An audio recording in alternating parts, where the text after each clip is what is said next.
Hi, Tom from bknutrition.com, and in this video I'm going to teach you how to adjust your calories into your macro split so you can build your perfect ideal macro split for you.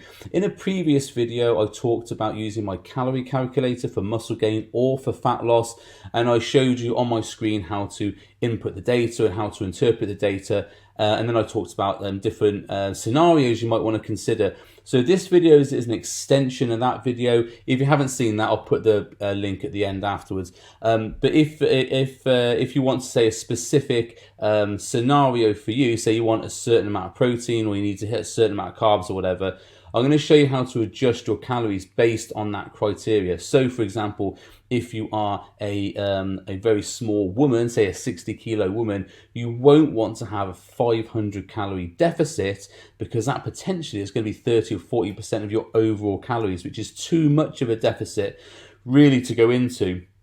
You want to be having a less of a deficit. And also, if you're someone who's looking to build more muscle, then you might want to have more protein than the criteria I laid out in the calorie calculators, because those criteria generally are set at a lower level of the optimal level of protein. So I'm going to go into a few different scenarios and how you would adjust your calories based on that, to give you an idea about how to do it yourself. So I'm going to use some software that I use with clients. This is a specific software for nutritionists and dietitians.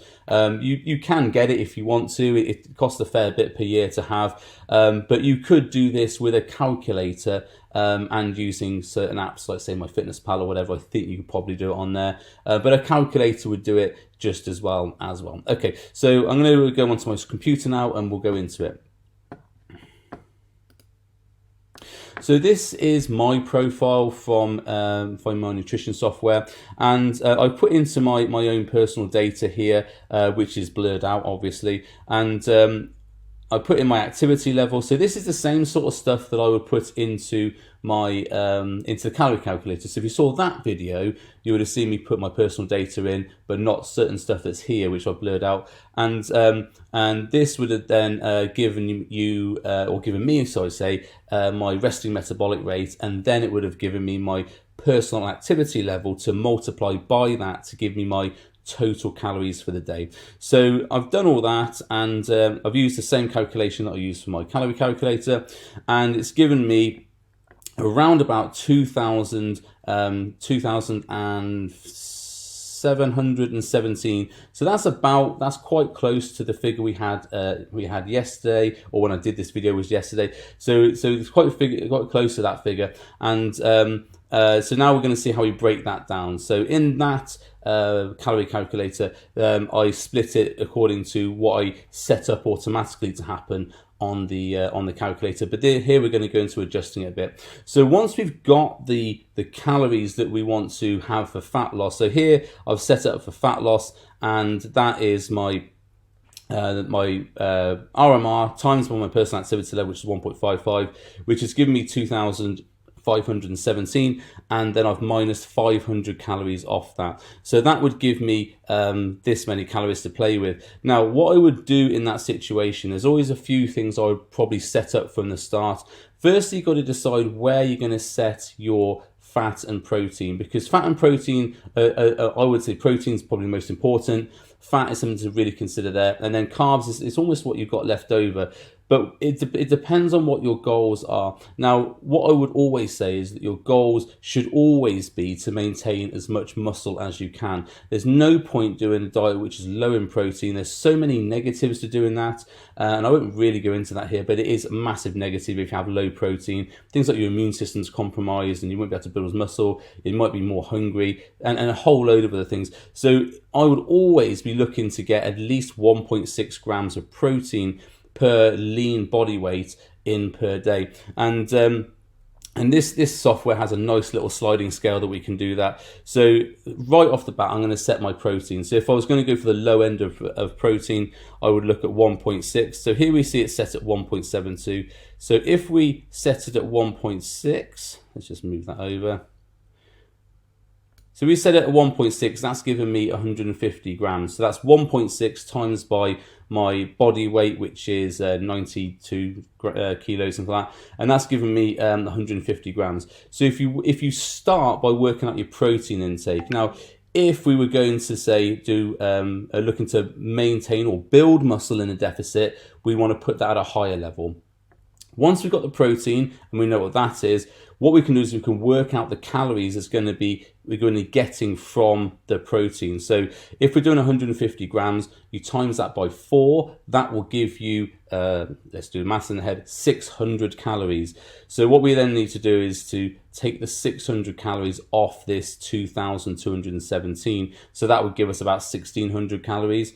So we put that into the memory or a piece of paper, whatever. And then once we've got what our protein is going to be, we need to adjust our fat levels. Now, I don't go any lower for fat than 0.5 grams per kilo, because you need a certain amount of fat for maintaining cell structure, for maintaining hormones, producing bile, and a few other things in the body that's really, really important. So we don't want to go zero fat at all. I would never advise that. So I normally, for want of sort of ease of application, I would go about 0.5. Now it's worth remembering that every food pretty much has some level of protein, carbs and fat in it. There are extremes, so like olive oil, for example, is probably 100% or nearly 100% fat, and things like egg whites are pretty much nearly 100% protein. But those are the extremes. Most foods have protein, carbs and fats in to some degree. Even things like heavy carb foods like rice will have some fats and some protein in. So we can never get 100% protein, carb or fat food, which realistically you would be eating. So we need to take into account that there's going to be some foods that are going to contribute to fat. So we take that into account when we're setting our fat levels. So we go to, I normally set fat at 0.5 grams per kilo. And for me, that would give me 47 grams per day. So that's what I need to aim for, to be hitting to, I would say, maintaining normal body function. So we're just going to move the protein back up because that's changed. So we're going to go back to 1.6, wasn't it? So we go back to 1.6. Okay, so now we've got that level, and you can see over here the carbohydrates changed. So we've worked out our protein, which is 600 calories. So 150 grams times by 4 gives us 600. And then we worked out our fat. So at 0.5 grams per kilo, that's 47. So that would then give us 9 times 47, which is quite an odd number. Let's say 9 times 50, which is about 450 calories. So and because fat is 9 calories per gram, so 47 times by 9 would give us around about 450 calories. Now it's fine to approximate like that because it's always going to be a sort of a best guess scenario anyway. So if we've got the 600 here and we have the 450 calories from fats there, that's about 1,050 calories. Now, what we do then is we take that off this figure here. So 2,217 minus 1,050 calories is about 1,150, I think, give or take, 1,150. And if you divide that by 4, you would get this number. So yeah, it's about right. So 299 grams. If you times that by 4, that would give you about 1,200. So in pretty much on the money there.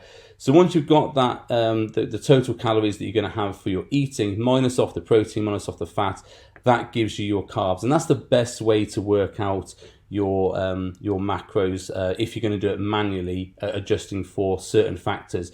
So now you've got that equation written down. I should in post-production put it here or somewhere so you can pause it and copy it down on a piece of paper. How do we then adjust the macros to fit the targets?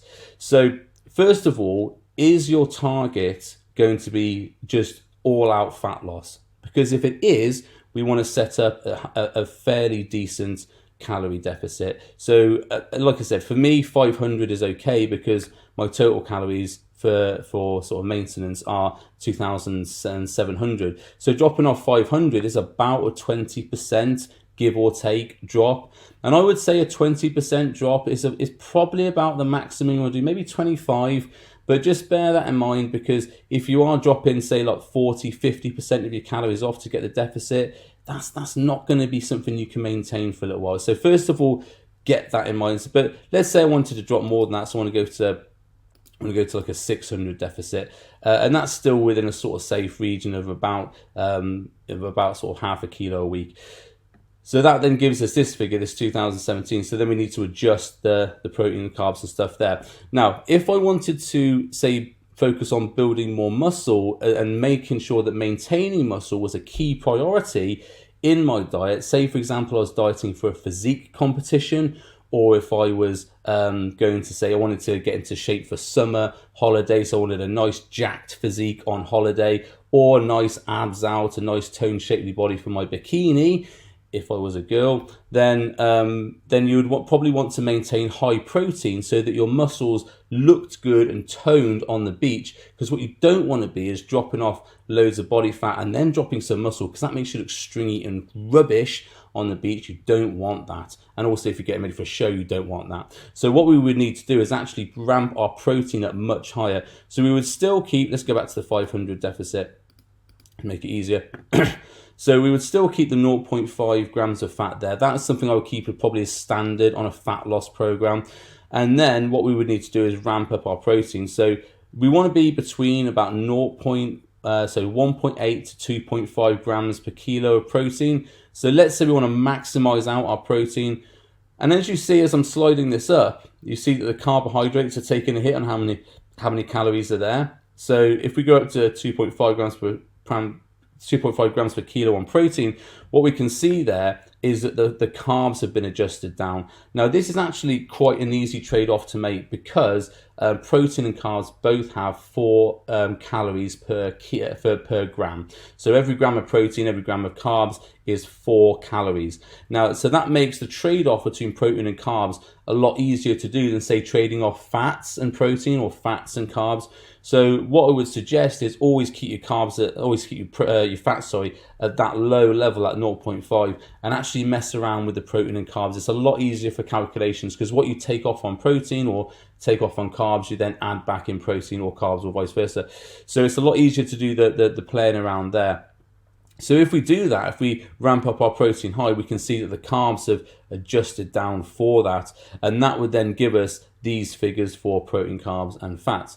Now, what if we were wanting to not have a massive deficit and just be in a lean gain scenario, a lean body scenario? Well, that's something that I'm currently doing. So I have my own macro set up for lean body maintain. So this is just a very slight deficit, and this is a 100 calorie deficit. And the reason I've got it set that way is because I'm quite happy as how I am at the moment.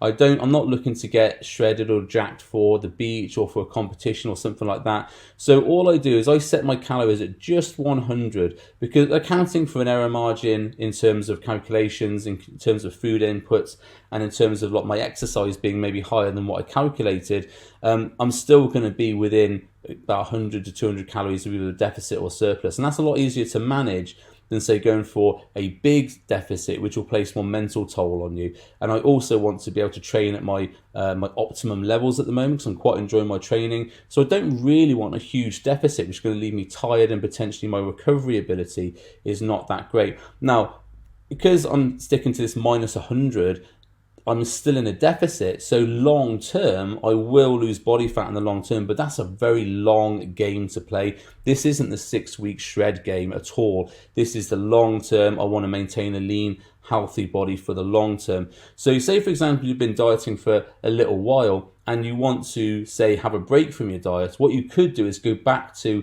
a sort of a minus 100 or minus 200 calorie deficit, obviously depending on your body, and then you would still be in a very, very slight deficit, but you would be almost at maintenance. So the body would be quite happy in that situation, being in a very, very small deficit. You would still lose some body fat, although not a lot, but what you wouldn't be is in a massive surplus where you were gaining body fat and maybe undoing some of the hard work you've done for the for the 6 weeks. Now, there is also the scenario having a diet break, which I've covered in other videos, so I won't do that here, but that's only a short-term scenario. What we're looking at here and what I teach and what I coach is lifestyle type dieting, lifestyle nutrition, and sometimes you just want to break from the diet. You just want to stop doing these deficits and cardio and stuff like that and just have a break. So what I advise clients is to go to this -100 or even a +100 just for a week, a couple of weeks or so, just so we're slightly above maintenance so we can have a little bit more food.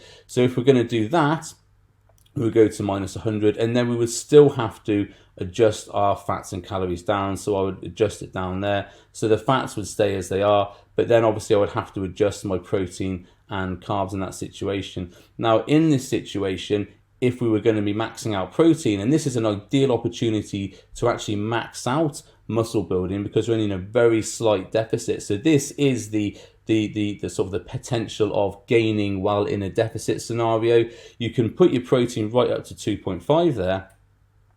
So the protein would actually still be the same figure, but then the carbs, because you've increased calories, would be much higher. So this is how you would then look to get what the macros for the goal that you're looking to accomplish. Now, my goal here at the moment is to maintain a lean body and also enjoy food. So I don't want to be having a sort of maxing out protein at 2.5 grams per kilo, because that is quite an effort to eat that much protein. So I'm actually quite happy to drop my protein down to about 2.2. That gives me, it's about 200 grams a day. So let's get it down to 200 as a round figure. And something I would stress here is that when you're doing these macros and everything else, I would probably go for a round figure of grams rather than trying to go for, you know, the exact. So say I've got 2.14 grams per kilo. Okay, that's a little bit off on whatever it is grams per kilo. But in terms of grams of protein, it's actually really easy. So you go, oh, 200 grams protein. That's easy to remember. That's what I can aim for per day. And then my carbs are set at 349. That's 350. So I know that's an easy figure to aim for. And my fats are set at 47. So that's 50. So I know that if I aim for 200 protein, 350 carbs, and 50 grams of protein, that's my lean maintenance diet. So I can maintain muscle, have enough carbs for energy, and also have enough fat for my body function. So it's really important to put some realism and sort of reality in here. Don't aim for figures which are absolutely on the money of the 2.5, whatever. Go for figures you're actually going to remember, like 200 grams of protein. That's dead easy to remember. 249 grams of protein or 217 grams of protein. That's more confusion you're adding in. So, and this figure here is well within those figures for muscle building. This figure here, even if we go to 50 grams, is well within the acceptable levels, and like an extra gram of carbs, that's not going to make that much difference. So it's quite, you've got to remember to be quite realistic when you're doing these things. What's realistic for you to stick to? What is something you can easily remember? So that is in a nutshell how I would look to construct a client's diet. Use that calculation I gave you right at the beginning, and then work out what sort of deficit you want to be in, what sort of calories you want to be in. Now you can use my calorie calculator to get a rough figure. That'll give you a -500 figure, or the calorie, the muscle gain calculator will give you a +500 figure, or +600 I think it is. And if you get that figure, all you have to do is decrease or increase the calories, and then work backwards using this method I showed you to then work out what the ideal fats, protein and carbs would be for you. Now, I appreciate that's a lot to take in, so I'm going to post the equation again at the end of this video so you can have a look at that. Might take a few times to get right. If you need a bit of help, just post in the comments, and I'll be happy to reply and give you a bit of a helping hand there. But that is how to exactly work out the calories for your goal. First, think about how much muscle you're looking to maintain or build, and then set the fats appropriately for your calorie level. Work the proteins back, and then work out the carbs which are left over. Now, just as a sort of end note on here, when I've worked with females in the past, what we've found is we could be set on, say we go to like a 300 or 400 calorie deficit, we could be set on that figure for a while and things work really well and they slow down. Now, what I've found, and this is unusual, and this has been studied as well, and it's sort of unusual, no one really knows why it happens, but I've had females in calorie deficit, about 300-400. Nothing's happening, nothing's moving. And so what we do, we keep the fats and the carbs exactly the same, and we ramp protein up almost to the point where it's going to almost a surplus. Now, on paper, it's a surplus. What happens in reality is the females I've worked with have actually gained muscle and improved their body composition, but not really changed their weight. So it's a very sort of weird thing that happens. And this has been studied as well. There's a couple of really sort of famous studies by Jose Antonio, and where he overfed subjects massively on protein, like 4 grams per kilo. If you think about that, that's me eating 400 grams of protein. I've never got to that level, but the participants in this study were doing that. And they kept all the other variables pretty much the same, just ramped the protein up in a couple of the groups, and they saw exactly the same thing. Not really any change in body fat or anything else, but the body composition was different. They looked leaner and potentially had more muscle as well. So it's just something to think about here, is that you can, if you're in the same calories for a little while and nothing's moving, try, instead of dropping the calories and recalculating everything else, just ramping up the protein for a couple of weeks, and you might be surprised at the results. It's a weird thing. It's been well documented. No one really knows why it happens, because on paper you're in a surplus, but it does work, and it's something you might want to try if you've hit a plateau and you don't really want to be dropping your carbs or your fats or your proteins anymore, or your calories anymore. Try ramping up the protein for a couple of weeks. Not really going to gain any fat on that. No one really gained any fat from eating more protein, and you might see that you actually can eat more and get a better result. So hope that video was helpful. Hope you got some information. I appreciate there's a lot of maths and stuff there, so so sorry about that. But yeah, work it back, use the equation. Post in the comments if you need help with anything. I'll be happy to run the equation for you if you need me to. And I hope you got something from that. Okay, see you next time.